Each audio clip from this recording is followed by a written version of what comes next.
ಮಿತ್ರರೇ ನಮಸ್ಕಾರ.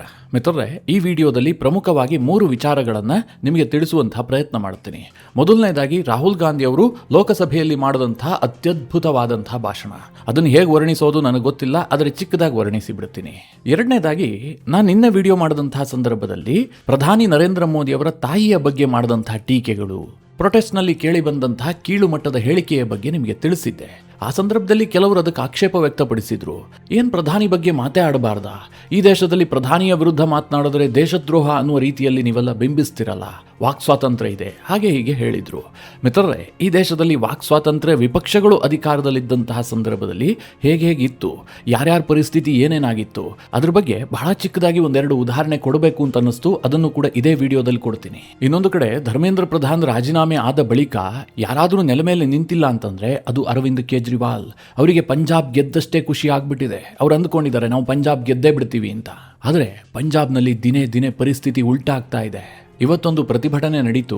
ಯಾವ ಮಟ್ಟಿಗೆ ನಡೀತು ಅಂತಂದ್ರೆ, ಪಂಜಾಬ್ ಪೊಲೀಸರು ತಂದಂತಹ ಜಲಪಿರಂಗಿಗಳನ್ನ ಪಂಜಾಬ್ನ ಪ್ರತಿಭಟನಾಕಾರರೇ ವಶಕ್ಕೆ ಪಡೆದಿದ್ದಾರೆ. ಪ್ರತಿಭಟನಾಕಾರರ ಮೇಲೆ ಪೊಲೀಸರು ಜಲಪಿರಂಗಿ ಹಾರಿಸಬೇಕಲ್ವಾ, ಬದಲಾಗಿ ಪ್ರತಿಭಟನಾಕಾರರೇ ಪೊಲೀಸರ ಕಡೆಗೆ ಅದನ್ನು ತಿರುಗಿಸಿದ್ದಾರೆ. ಆ ಮಟ್ಟಿಗೆ ಪಂಜಾಬ್ನಲ್ಲಿ ಹೋರಾಟ ಶುರುವಾಗ್ತಾ ಇದೆ. ಅಲ್ಲಿನ ಮುಖ್ಯಮಂತ್ರಿಯ ಕುರ್ಚಿ ಅಲುಗಾಡ್ತಾ ಇದೆ.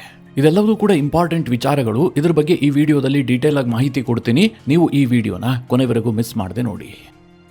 ಮೊದಲನೇದಾಗಿ, ರಾಹುಲ್ ಗಾಂಧಿ ಅವರ ಲೋಕಸಭೆ ಭಾಷಣದಿಂದಲೇ ಶುರು ಮಾಡೋಣ. ನಿಮಗೆಲ್ಲ ಗೊತ್ತಿರುವ ಹಾಗೆ ಕೇಂದ್ರ ಸರ್ಕಾರ ಪಬ್ಲಿಕ್ ಎಕ್ಸಾಮಿನೇಷನ್ ಅಮೆಂಡ್ಮೆಂಟ್ ಬಿಲ್ 2026 ಅನ್ನ ಲೋಕಸಭೆಯಲ್ಲಿ ಮಂಡನೆ ಮಾಡಿತ್ತು. ಆಡಳಿತ ಪಕ್ಷ ಮತ್ತು ವಿಪಕ್ಷಗಳು ಆ ಬಿಲ್ನ ಚರ್ಚೆಯಲ್ಲಿ ಭಾಗಿಯಾಗಿದ್ವು. ಸಾಕಷ್ಟು ಜನ ಮಾತನಾಡಿದ್ರು. ಕರ್ನಾಟಕದ ತೇಜಸ್ವಿ ಸೂರ್ಯ ಮಾತನಾಡಿದ್ರು, ಅನುರಾಗ್ ಠಾಕೂರ್ ಮಾತನಾಡಿದ್ರು, ಬಾನ್ಸುರಿ ಸ್ವರಾಜ್ ಮಾತನಾಡಿದ್ರು, ಅತ್ತ ಕಡೆಯಿಂದ ಪ್ರಿಯಾಂಕಾ ವಾದ್ರಾ ಮಾತನಾಡಿದ್ರು, ಗೌರವ್ ಗೊಗೊಯ್ ಅದ್ರ ಬಗ್ಗೆ ಚರ್ಚೆ ಮಾಡಿದ್ರು, ಶಶಿ ತರೂರ್ ಮಾತನಾಡಿದ್ರು.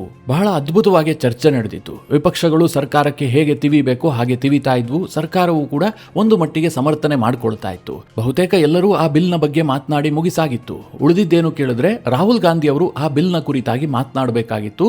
ಇತ್ತ ಕಡೆಯಿಂದ ಸರ್ಕಾರದ ಉತ್ತರ ಅಂದ್ರೆ ಜಿತೇಂದ್ರ ಸಿಂಗ್ ಸಚಿವರಾಗಿ ಅದರ ಬಗ್ಗೆ ಮಾಹಿತಿ ಕೊಡಬೇಕಾಗಿತ್ತು. ಅದೇ ಪ್ರಕಾರವಾಗಿ ರಾಹುಲ್ ಗಾಂಧಿ ಲೋಕಸಭೆಯಲ್ಲಿ ಭಾಷಣವನ್ನ ಆರಂಭಿಸಿದ್ರು. ಮಿತ್ರರೇ, ನಾನು ಯಾವಾಗಲೂ ಅಷ್ಟೇ ವಿಪಕ್ಷದ ನಾಯಕರ ಭಾಷಣಕ್ಕೆ ಹೆಚ್ಚು ಆಸಕ್ತಿಯನ್ನು ವಹಿಸ್ತೀನಿ. ನನಗೆ ಆಡಳಿತ ಪಕ್ಷದವರು ಮಾತನಾಡೋದಕ್ಕಿಂತ ಹೆಚ್ಚಾಗಿ ವಿಪಕ್ಷದವರು ಮಾತನಾಡುವಂಥದ್ದು ಅಟ್ರಾಕ್ಟಿವ್ ಆಗಿ ಕೇಳಿಸುತ್ತೆ. ನಿನ್ನೆ ಅಖಿಲೇಶ್ ಯಾದವ್ ಕೂಡ ಇದ್ರ ಬಗ್ಗೆ ಮಾತನಾಡಿದ್ರು. ನಾನು ಗಮನ ಇಟ್ಟು ಕೇಳಿಸ್ಕೊಂಡೆ.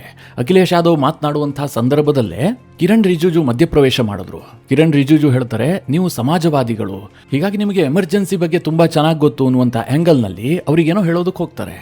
ಆಗ ಅಖಿಲೇಶ್ ಯಾದವ್ ಎಷ್ಟು ಚೆನ್ನಾಗಿ ಟಾಂಟ್ ಕೊಡ್ತಾರೆ ಅಂತಂದ್ರೆ, ನಾನು ಎಮರ್ಜೆನ್ಸಿಯನ್ನು ನೋಡಿಲ್ಲ, ನನಗದ್ರ ಬಗ್ಗೆ ಗೊತ್ತಿಲ್ಲ, ಆದರೆ ದೆಹಲಿಯ ಜಂತರ್ ಮಂತರ್ನಲ್ಲಿ ನೀವು ಮಾಡಿದ್ರಲ್ಲ, ಆಗ ನಮಗೆ ಎಮರ್ಜೆನ್ಸಿ ಹೀಗಿದ್ದಿರಬಹುದು ಅಂತ ಅನ್ನಿಸ್ತು ಅಂತಾರೆ.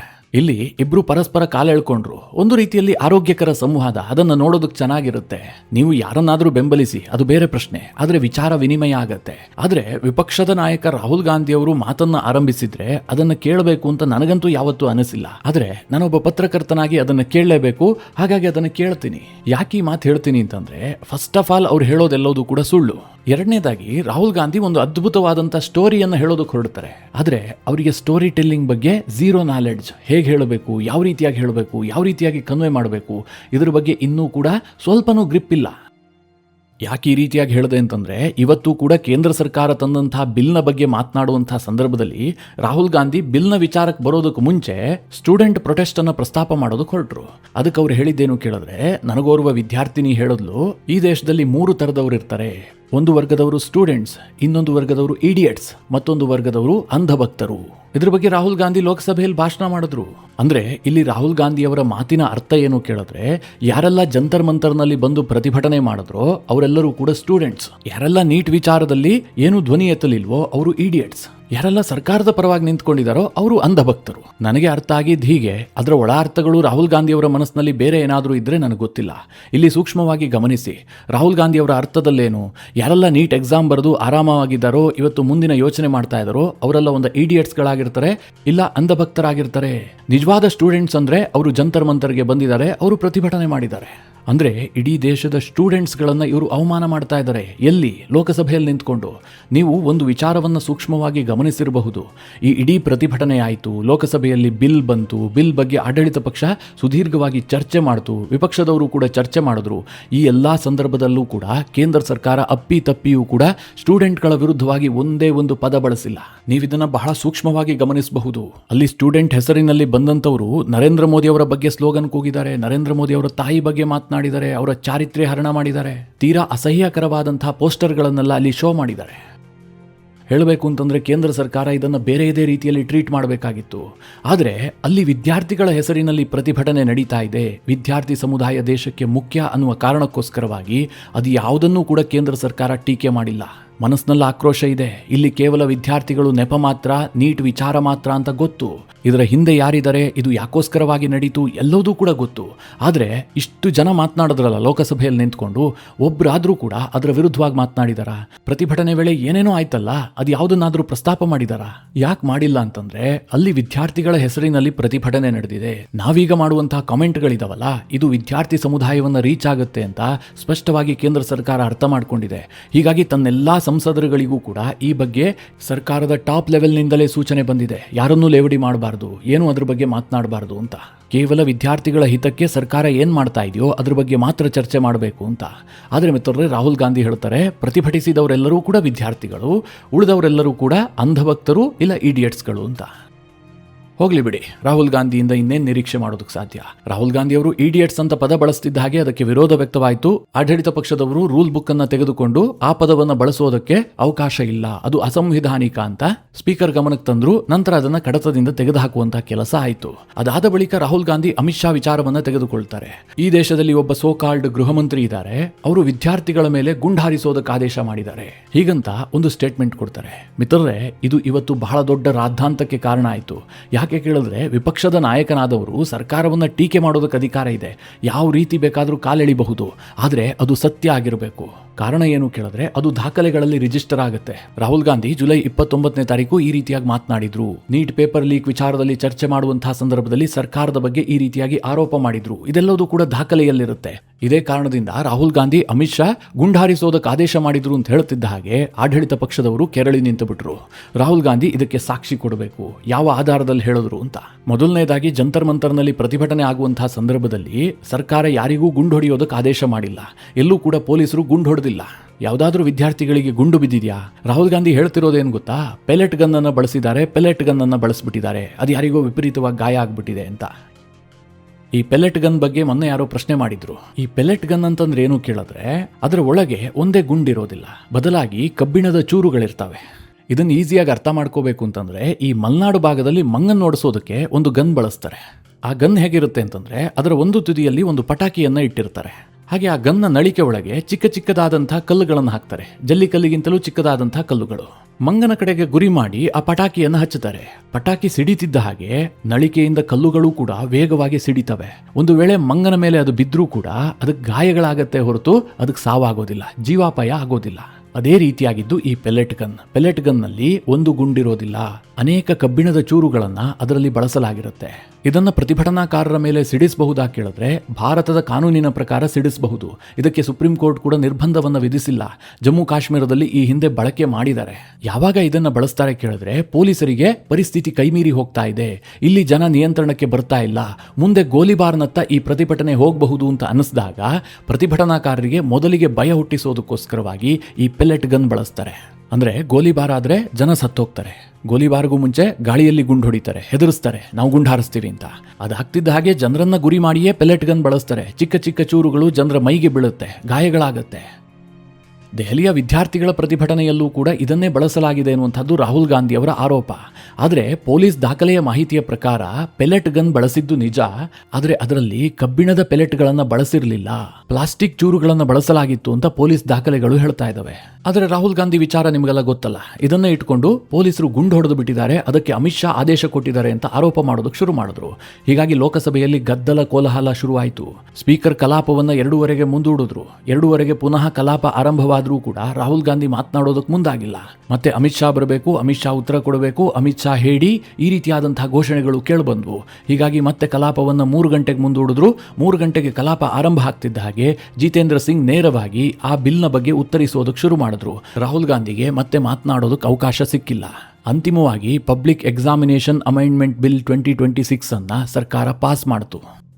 ಮಿತ್ರರೇ, ಇದಿಷ್ಟು ಬಿಲ್ನ ಕುರಿತಾಗಿ ಲೋಕಸಭೆಯಲ್ಲಿ ಆದಂತಹ ಚರ್ಚೆಗಳಾದ್ರೆ, ನಾನು ಆರಂಭದಲ್ಲೇ ನಿಮಗೊಂದು ಮಾತು ಹೇಳಿದ್ದೆ. ಪ್ರಧಾನಿ ನರೇಂದ್ರ ಮೋದಿ ಅವರ ಕುರಿತಾಗಿ ಪ್ರತಿಭಟನೆಯಲ್ಲಿ ವ್ಯಕ್ತವಾದಂತಹ ಟೀಕೆ ಟಿಪ್ಪಣಿಗಳು ಹಾಗೂ ವೈಯಕ್ತಿಕ ನಿಂದನೆಗಳು ಜೊತೆಗೆ ತೀರಾ ಕೀಳು ಮಟ್ಟದ ಪೋಸ್ಟರ್ಗಳನ್ನೆಲ್ಲ ಪ್ರದರ್ಶನ ಮಾಡಿದ್ರಲ್ಲ, ಇದ್ರ ಬಗ್ಗೆ ನಾನು ಹೇಳಿದಂತಹ ಸಂದರ್ಭದಲ್ಲಿ ಕೆಲವರು ಅದಕ್ಕೆ ಆಕ್ಷೇಪ ವ್ಯಕ್ತಪಡಿಸಿದ್ರು. ಅಭಿವ್ಯಕ್ತಿ ಸ್ವಾತಂತ್ರ್ಯವನ್ನು ತಡೆಯೋದಕ್ಕೆ ಸಾಧ್ಯ ಇಲ್ಲ, ಈ ಸರ್ಕಾರಕ್ಕೆ ಕೆಟ್ಟ ಹೆಸರು ಬರ್ತಿರೋದು ಅದೇ ಕಾರಣಕ್ಕೆ ಅಂತ.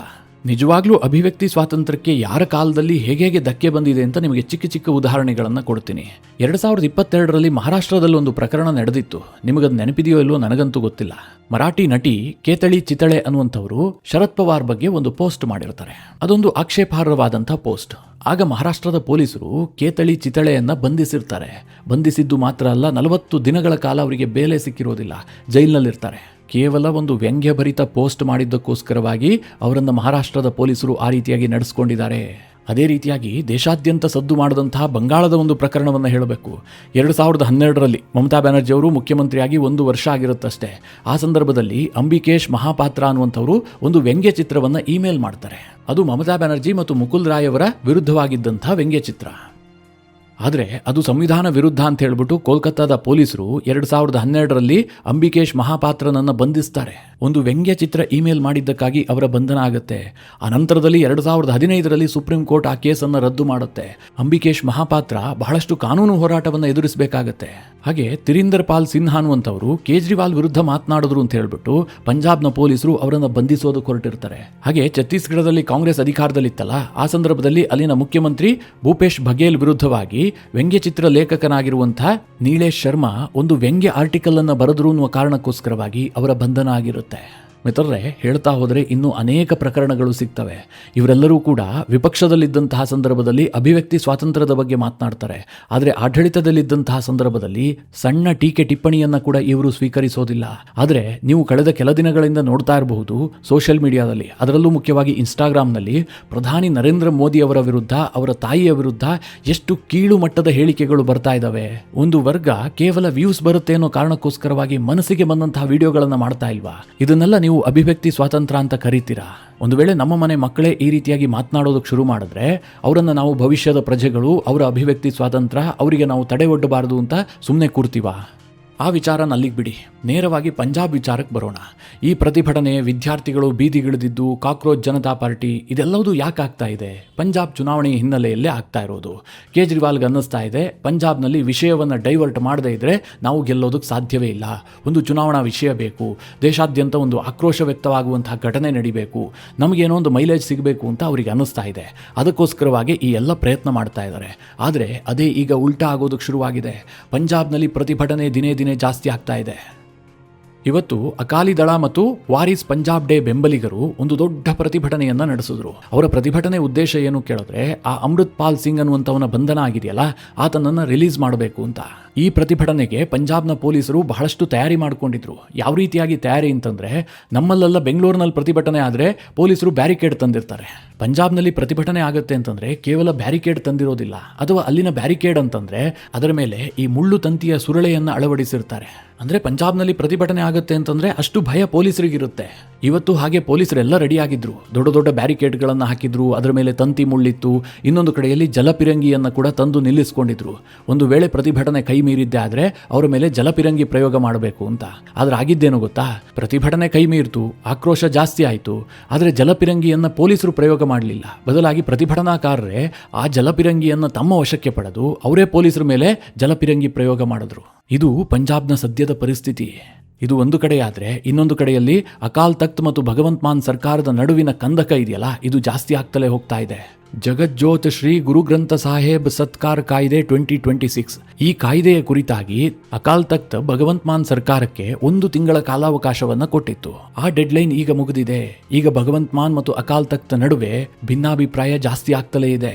ಇದು ಮಿತ್ರರೇ, ಚುನಾವಣೆಯಲ್ಲಿ ಬಹಳ ಗಂಭೀರ ಸ್ವರೂಪದ ಪರಿಣಾಮ ಬೀರಬಹುದು ಅಂತ ಊಹಿಸಲಾಗ್ತಾ ಇದೆ. ಇನ್ನೊಂದು ಕಡೆ ದಿನೇ ದಿನೇ ಪಂಜಾಬ್ನಲ್ಲಿ ಪೇಪರ್ ಲೀಕ್ ವಿಚಾರ ಇದೆಯಲ್ಲ, ಇದು ಹೆಚ್ಚು ಚರ್ಚೆಗೆ ಬರ್ತಾ ಇದೆ. ಅಲ್ಲಿನ ಮುಖ್ಯಮಂತ್ರಿಗಳು ಹೇಳ್ತಾರೆ ಕಳೆದ 4 ವರ್ಷದಲ್ಲಿ ಪೇಪರ್ ಲೀಕೇ ಆಗಿಲ್ಲ ಅಂತ. ಆದರೆ ದಾಖಲೆಗಳೇನು ಹೇಳ್ತಾ ಇದ್ದಾವೆ ಗೊತ್ತಾ? ಕಳೆದ 4 ವರ್ಷದಲ್ಲಿ 6 ಪೇಪರ್ ಲೀಕ್ ಆಗಿದೆ ಅಂತ.